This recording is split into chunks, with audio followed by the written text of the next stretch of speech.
Bonsoir. Alors, je voulais vous montrer tout d'abord quelques fonctionnalités encore de l'autopilot et puis parler aussi de l'annonce de Tesla aux États-Unis pour la souscription, un abonnement maintenant pour accéder aux services connectés car ça fait grand bruit là depuis 24 heures. Donc, je voulais juste vous montrer là en autopilot vraiment ce système d'insertion des voitures devant, ça marche vraiment très bien. C'est très fluide, la voiture n'a pas planté le coup de frein alors que j'ai mis une distance à 4. Franchement, c'est royal dans les bouchons. Vraiment, c'est, comme je l'ai dit, vraiment pratique. Par contre, au niveau des essuie-glaces, j'ai vu un mieux, mais c'est pas encore parfait, hein. La sensibilité pourrait être encore un peu améliorée, donc j'espère que la 40.2 qui va bientôt être installée, je pense, j'espère, va résoudre aussi ce petit souci. Là, pour remontrer encore lors des bouchons, alors là, vous voyez, j'ai pas les freins serrés parce qu'en fait, je suis jamais arrêté complètement à 0 km/h pendant un temps, on va dire, prononcé. Donc voilà, j'étais à 0.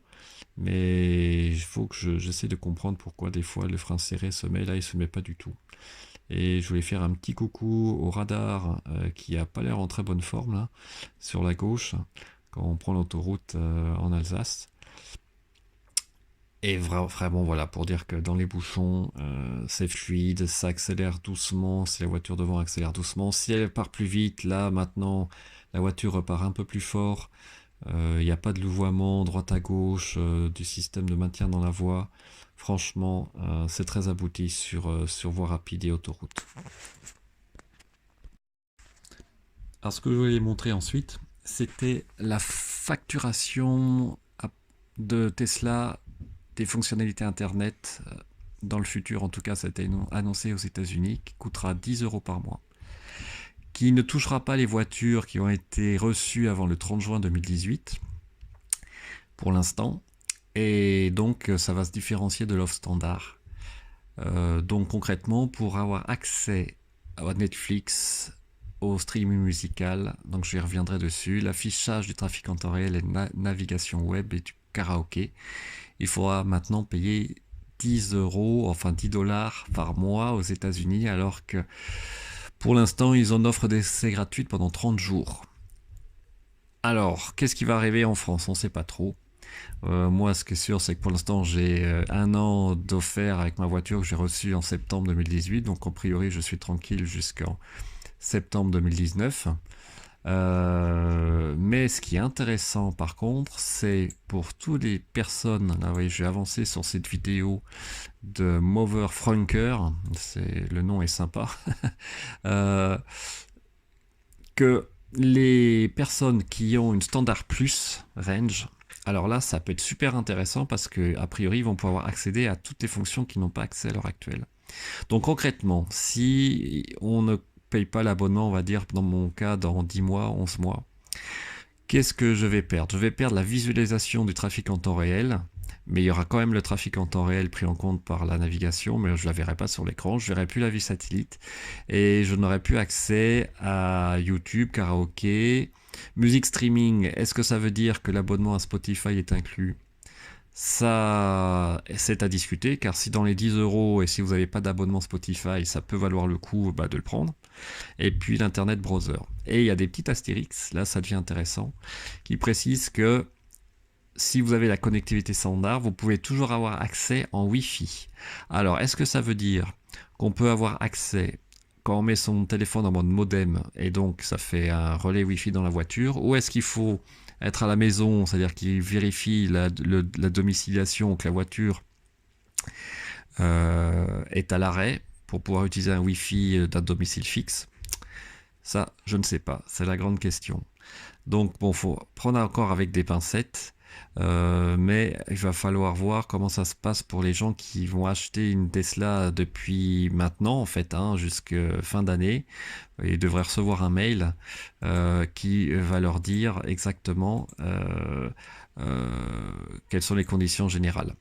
Et là, je ravance dans la vidéo de ce cher Mover Franker pour vous montrer que c'est là où ça devient intéressant. C'est que vous voyez, il y avait la premium connectivité qui était offerte et qui est toujours offerte. Ah, je vais essayer de me mettre à la bonne place. Jusqu'au 30 juin 2018, vous gardez, si vous achetez votre voiture avant, la connectivité pour l'instant. Après, ben moi je suis éligible, hein, puisque j'ai le Premium intérieur modèle 3, mais ce qui est super intéressant, c'est pour ceux qui ont le Standard Range Plus.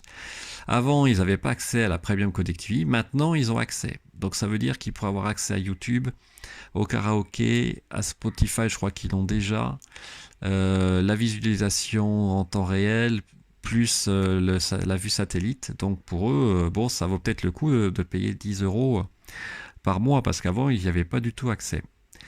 Donc, on va voir ce qui va se passer là dans les semaines qui viennent. Je pense qu'il va y avoir pas mal de discussions. Moi, au début, ça m'a un peu choqué pour une voiture de ce prix. Bon, d'accord, j'avais un abonnement d'1 an, on va dire, mais je considérais qu'il y avait Spotify dedans, donc j'avais un an gratuit de Spotify. Tout dépend pour moi, en tout cas, dans mon cas, si Spotify est toujours intégré dans les 10 euros par mois. Comme j'ai pas d'abonnement Spotify à côté, je pense que je le prendrai. Si en plus il faut prendre Spotify, un compte Spotify privé, plus les 10 euros pour avoir la connectivité premium, là je me demande si moi je vais pas plutôt écouter ma musique en Bluetooth parce que j'utilise Amazon Prime par exemple, ou Deezer, et voir tout d'abord si le mode modem marche pour la visualisation en temps réel, la vue satellite, et puis YouTube, etc. Car si le mode modem marche avec mes 50 gigas, j'ai quand même de quoi faire avec mon forfait. La seule question, c'est pour les mises à jour. Alors apparemment, les mises à jour en Wi-Fi, évidemment, de sécurité se feront toujours, pardon, en cellulaire, parce que les mises à jour de sécurité, c'est vraiment indispensable, quelle que soit la connectivité que vous avez. Par contre, pour les mises à jour, hein, on va dire pas cosmétiques, mais entre deux, là, il faudra forcément être en Wi-Fi. Mais bon, comme à la maison, a priori, on a tous du Wi-Fi, on connecte la voiture en Wi-Fi, ça devrait pas poser de problème, à moins qu'ils priorisent les mises à jour intermédiaires à ceux qui ont la connectivité premium par rapport à ceux qui ne l'ont pas. Donc il reste quand même des incertitudes là. J'ai hâte d'en savoir plus, je vous tiendrai au courant. Mais voilà, ça bouge. Je trouve que c'est un peu mesquin quand même pour Tesla. Sachant que bon, moi je savais au départ que j'avais qu'un an et que je me doutais qu'après un an j'allais devoir payer. Mais là, les gens qui l'achètent, ben ils l'ont plus du tout. Donc à surveiller. Sur ce, ben, je vous souhaite une bonne soirée. J'espère que cette vidéo vous a plu. N'hésitez pas à vous abonner, à me poser des questions et à utiliser mon lien de parrainage si vous pensez acheter une Tesla dans le futur. Je vous souhaite une bonne soirée encore et à bientôt, au revoir.